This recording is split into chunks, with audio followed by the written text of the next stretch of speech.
Acts 20. And after the uproar was ceased, Paul called unto him the Talmudim, and embraced them, and departed for to go unto Macedonia. And when he had gone over those parts, and had given them much exhortation, he came into Greece, and there abode 3 months. And when the Yehudim laid wait for him, as he was about to sail unto Aram, he purposed to return through Macedonia. And there accompanied him unto Asia Sopater of Berea, and of the Thessalonikim Aristarchus and Secundus, and Gaius of Derbe, and Timotheus, and of Asia Tychius and Trophimus. These going before tarried for us at Troas. And we sailed away from Philippi after the days of Matzah, and came unto them to Troas in 5 days, and we abode 7 days. And upon the first Sabbath, when the Talmudim came together to break bread, Paul preached unto them ready to depart on the morrow, and continued his speech until midnight. And there were many lights in the upper chamber where they were gathered together. And there sat in a window a certain young man named Eutychus, being fallen into a deep sleep, and as Paul was long preaching, he sunk down with sleep, and fell down from the third loft, and was taken up dead. And Paul went down and fell on him, and embracing him said, Trouble not yourselves, for his life is in him. When he therefore was come up again, and had broken bread, and eaten, and talked a long while, even till break of day, so he departed. And they brought the young man alive, and were not a little comforted. And we went before to ship, and sailed unto Assos, there intending to take in Paul, for so had he appointed, minding himself to go afoot.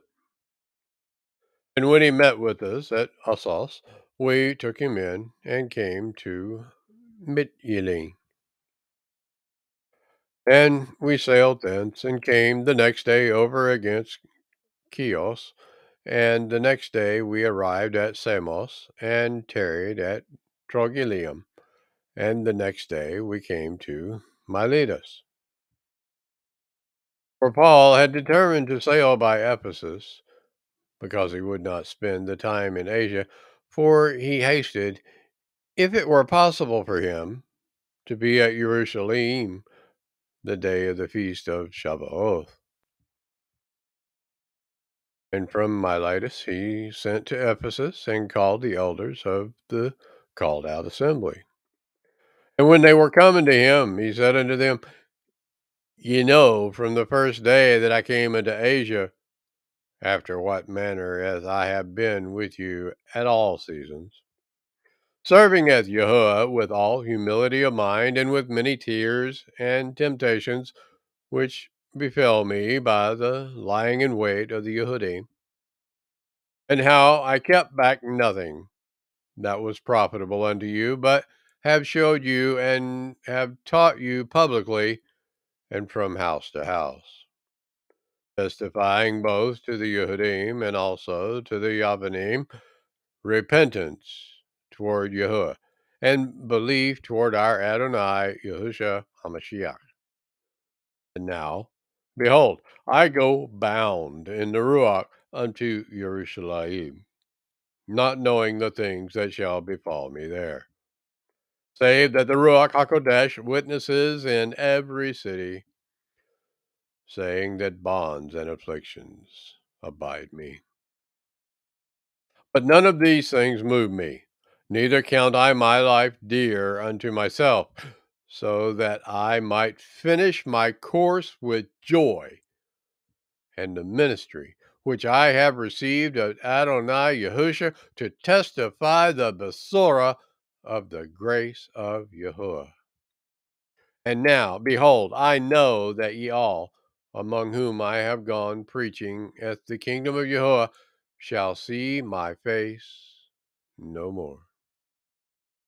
Wherefore I take you unto record this day that I am pure from the blood of all men. For I have not shunned to declare unto you all the counsel of YAHUAH. Take heed therefore unto yourselves and to all the flock over which the Ruach HaKodesh has made you overseers, to feed the called out assembly of YAHUAH, which he has purchased with his own blood.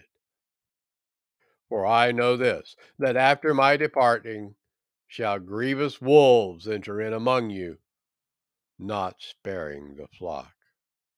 Also of your own selves shall men arise, speaking perverse things, to draw away Talmudim after them. Therefore watch, and remember that by the space of 3 years I ceased not to warn everyone night and day with tears. And now, brethren, I commend you to YAHUAH and to the word of his grace, which is able to build you up and give you an inheritance among all them which are sanctified. I have coveted no man's silver or gold or apparel. Yea, ye yourselves know that these hands have ministered unto my necessities and to them that were with me. I have showed you all things, how that so laboring you ought to support the weak, and to remember the words of Adonai Yahusha, how he said, it is more blessed to give than to receive. And when he had thus spoken, he kneeled down and prayed with them all. And they all wept sore, and fell on Paul's neck and kissed him, sorrowing most of all for the words which he spoke, that they should see his face no more. And they accompanied him unto the ship.